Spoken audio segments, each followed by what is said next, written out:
And my provider said, if your symptoms aren't under control, then I don't recommend increasing yet. Friends, welcome back. Thanks so much for watching my most recent What I Eat on Zepbound video. If you haven't yet, I'll link it somewhere here and you can go in, like it, and drop me a comment. If you haven't subscribed yet, well, what are you waiting for? Join the family. Let's do this GLP-1 thing together. We are now officially on week 25 of Zepbound. That means I'm on box 2 of 7.5. And after my most latest provider check-in, I'm not feeling so happy. It was a bittersweet appointment, and I need to talk about why.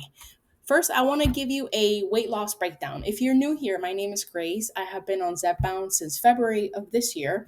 I started at 265.4 pounds, and so far I have lost 27 pounds exactly. That means that for my weigh-in this week, I lost only zero point 0.2 pounds.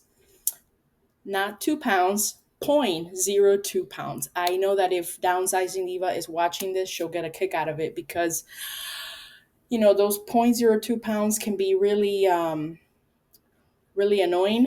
But they count because every loss deserves to be celebrated. Hey, I lost. I didn't gain. I am thrilled about that.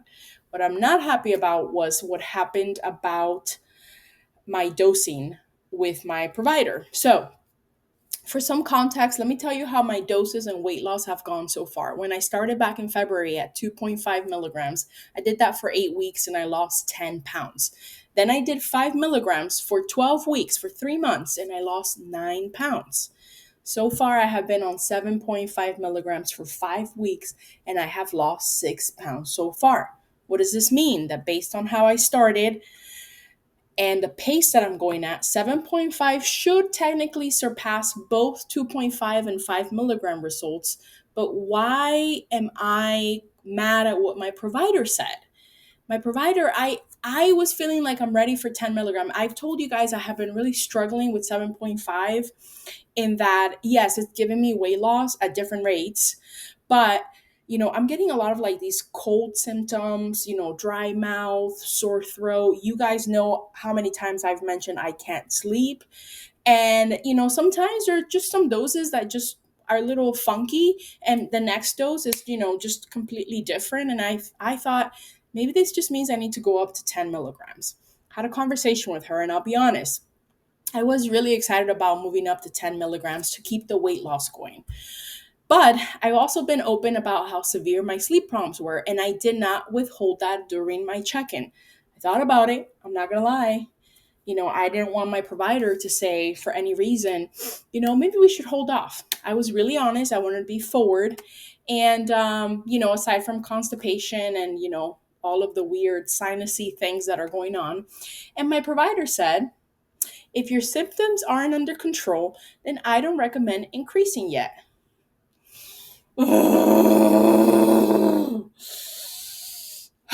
She's right. Increasing to 10 milligrams could make my sleep even worse. Maybe it would make it better, but we don't know. So she wants to manage the side effects first and then titrate up only if I'm able to get these side effects under control. She also pointed out that I haven't plateaued yet on 7.5. I'm still losing, even if it's little. So there's no medical reason to push the dose right now. Honestly, she's here to guide me. She's here to keep me safe, and I want faster results. That's the truth. I'm going to be fully honest about that. But she's looking at the bigger picture. She understands we're in this for the long run, and sometimes it's important for us to trust our providers, even when our inner impatient self is screaming, will you just up the dose, lady?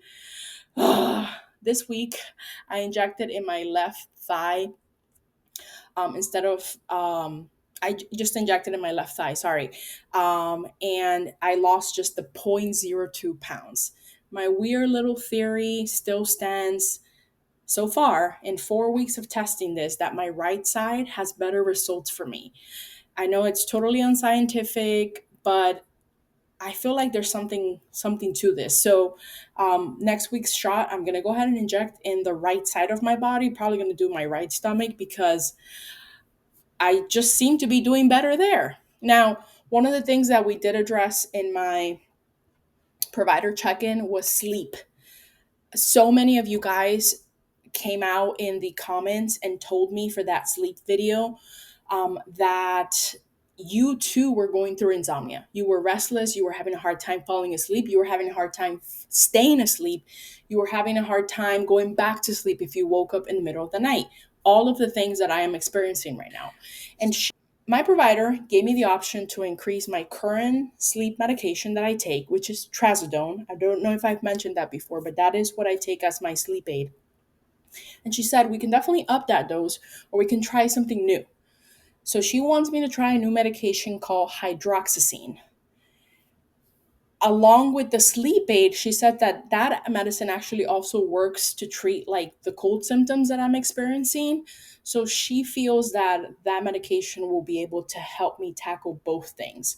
I did the human thing, which is I went on Reddit and I looked up this drug, and a lot of people, it was like a 50-50. Some people said that they definitely got a lot of really good rest on it, and some people said that they woke up just feeling worse than when they went to sleep. So they discontinued the medication. I just really want to get these side effects under control because you know that one of the biggest reasons, aside from cost, one of the biggest reasons that people stop using GLP-1s is because they cannot manage the side effects. I don't want that to be my case.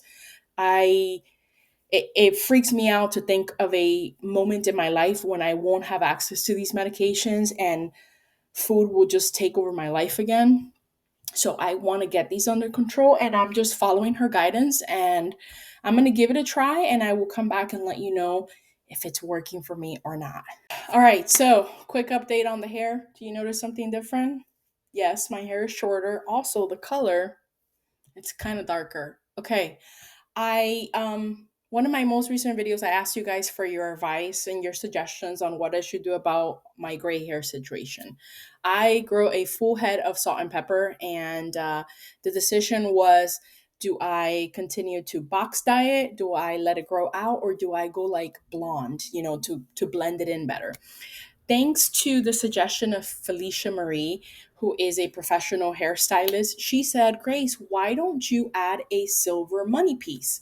And that'll help blend the natural grays as your hair grows. Well, I looked it up online and I actually found the most beautiful silver money piece, with like accent highlights that really did blend the gray in naturally, just so beautifully. And I thought, I want to do that. That way I'm not stuck with constantly dyeing, damaging my hair, and paying, you know, crazy amounts of money at salon appointments that I absolutely hate because I really do hate salon appointments. Now, I went in and I'm going to put a picture here, thrilled, to get this silver money piece and to get a fresh cut and just I had all these illusions, and I know if you're a hairstylist and you're watching this, you're thinking you're never going to walk in the first appointment and you're going to get exactly what you asked for. I get that. I get that there's a process. I understand that box dyes, are really hard to lift. Still, in my fairy head, I thought, well, I'm going to go in with this, and this is exactly what I'm going to come out with. I am dropping a video of what my hair looked like before the appointment. I'm dropping a picture of what my hair looked like after and some video footage. Needless to say, what you guys missed was the meltdown that I had in my car. The hairstylist, although very sweet, she checks me out. I, go to the register, I pay, and I like rush to exit the salon. And then I just start bawling, like literally crying because I just felt so disappointed. I spent a lot of money, for basically the same hair color that I had. And I'm just like, what is the point of this? Like, I could have saved all this money, and avoided myself the frustration and the panic attack that I had because, the results were horrible. Anyways, enough about my hair. Let's get back to Zepbound. I want to hear from you. Do you agree or do you disagree with my provider's decision to hold me at 7.5? Would you have pushed harder to titrate up to 10 milligrams anyways? Leave me a comment, hit the like button, and of course, subscribe if you haven't already. I appreciate you all more than you know. I will see you in the next update. Bye.